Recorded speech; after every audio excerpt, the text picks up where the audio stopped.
Hey there guys, and welcome back to the Moto Gumption YouTube channel. In this one, I'm gonna cut straight to it. We're taking apart the bike. Anything and everything that needs changed out is going. And hopefully I get it all today. I am limited on time, but I will do my best. If not, I'll have another one out here in a few days. I will be trying to get 2 a week out for you guys so we can get this project moving and on to the next. But let's just cut right to it, guys.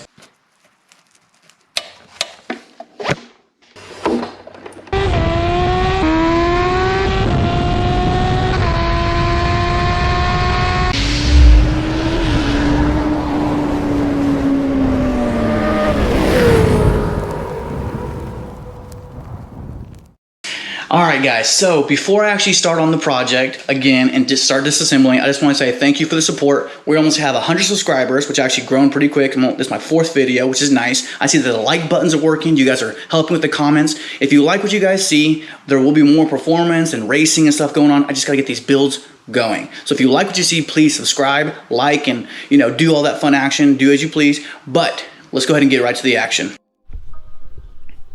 Alright, we're going to put this bike on the center stand so it doesn't fall over when I'm pushing on it. We're going to remove this lonely mirror, the one that survived the wreck. And we're going to go ahead and get on this left radiator guard. Only 2 bolts and that thing comes right off. It's pretty nice. And if you look, I got lucky. They already have block off plates on the head. Alright, that's nice. And we're going to go ahead and start on the tank guard.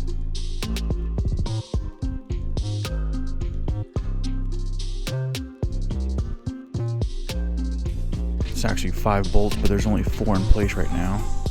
So there's the 4th one right there. And magic, that's off. I'm going to go ahead and start the bike one last time before disassembly. Make sure everything's kosher with it. Everything's running, clutch is engaged. Looks good. Alright, go ahead and turn it off. Work on this tank.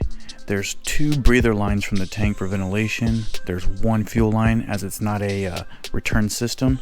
And there is 2 connectors going to the fuel pump itself.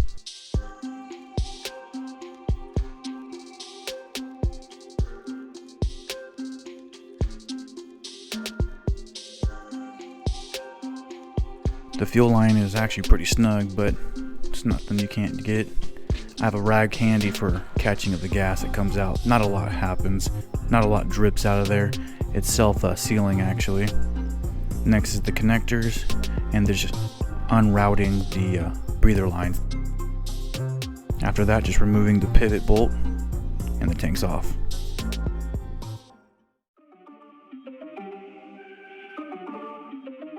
Alright, removing the battery. That way nothing wants to short out for me taking everything apart. Popping these little plastic retainers. This tail system's actually pretty well fastened to the frame. A lot more bolts than I originally remember from my first time doing this.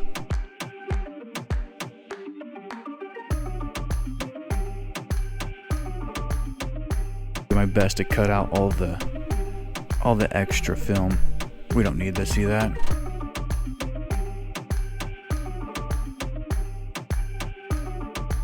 And it's almost ready to come off. And then I remember that it's actually connected to the frame in more way than one. Alright, so we got to remove this bottom panel here that just has some plastic retainers, body retainers. And also remove the bracket for the license plate.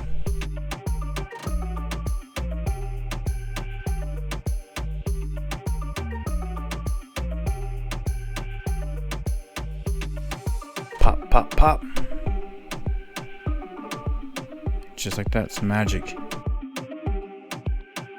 One more piece to the pile. This is when I discovered that I messed up and forgot about all the other bolts.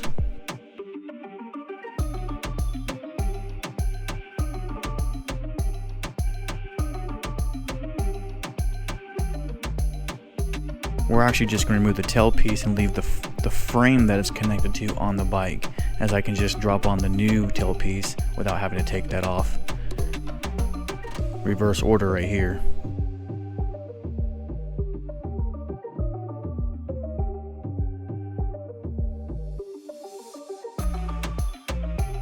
And there it is, another piece of the pile.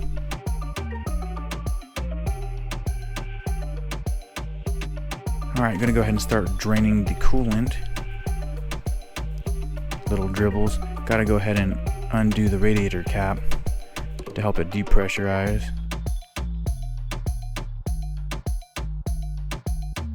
Remove the right guard. And there it is.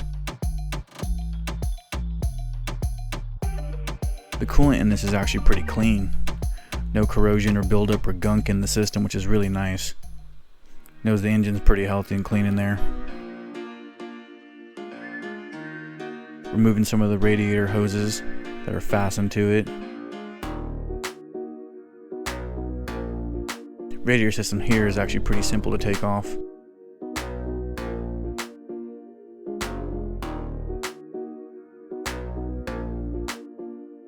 I don't know if everybody smelled embalming fluid, but to me that's exactly what coolant smells like.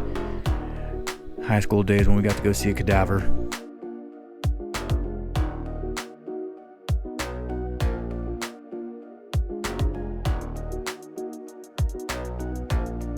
Alright, just a few more hoses and this thing can come off, minus one bolt that's needed.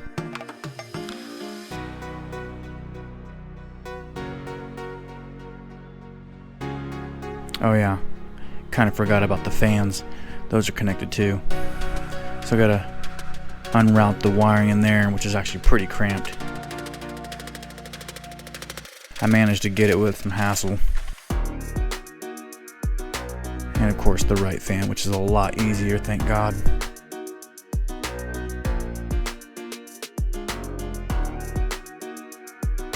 Back to the left side.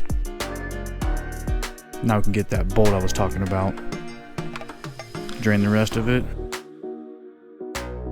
Another piece to the pile.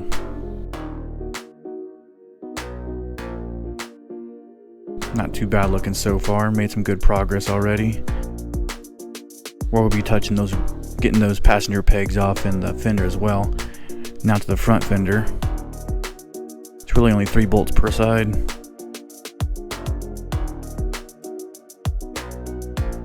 One of them requires a wrench in the back because it has a nut.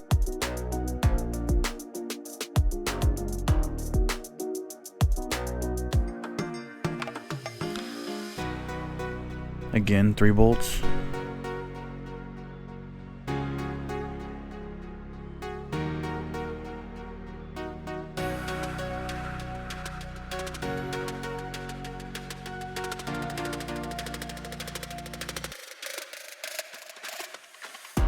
Alright, exhaust system, not too hard, has 1 spring and then it has 1 bolt that's holding it in the back. Slip-ons are pretty easy to take on and put on, take off and put on.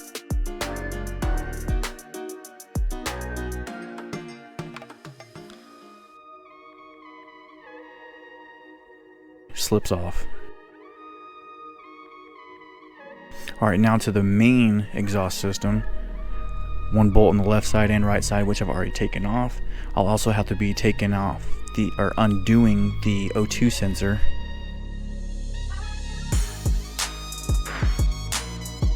Next we'll actually get the bolts fastening it to the head. I like to break them loose before using the drill. I really need to invest in impact. Sooner or later I'll get that.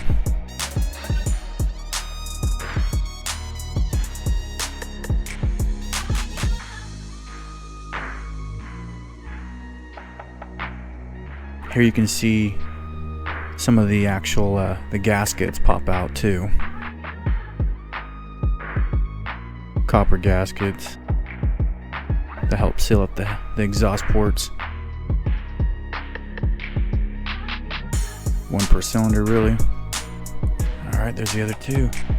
And as you can see, we're going to go ahead and get these passenger pegs off as well, and that tail fender.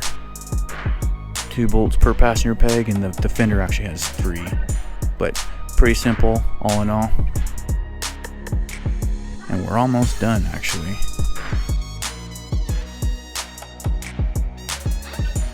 this times 3.5 really makes everything look easy. It is easy, just keeping track and finding tools is the hard part. In my garage anyways, with kids. And 3. Just like that, we're about to come back to real time.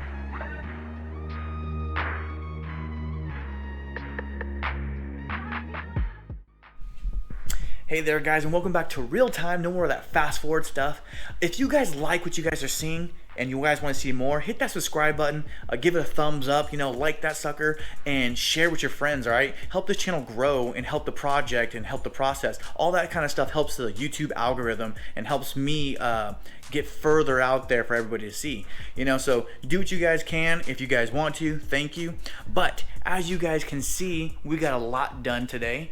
I did take a little bit of intermission to go do some family stuff, so it is kind of late, but I came back and started working on it, and let's see what we got going on here. So it is kind of bare, but not as bare as it could be. We can get a little more work done, and we will in the next one. I'm going to be getting the headlight kit off, the air box, the throttle body system, and then start working on the head. I might actually be taking the chain off on this so I can pivot the engine forward a little bit, get a little more clearance if I can just take the head off only and not actually take the whole engine out this time. That'd be great. I will be addressing the frame on the next one as well, seeing how thick this is, doing some sand work here, and we'll be working on getting this one bolt that got ground down, so actually remove that and start on this.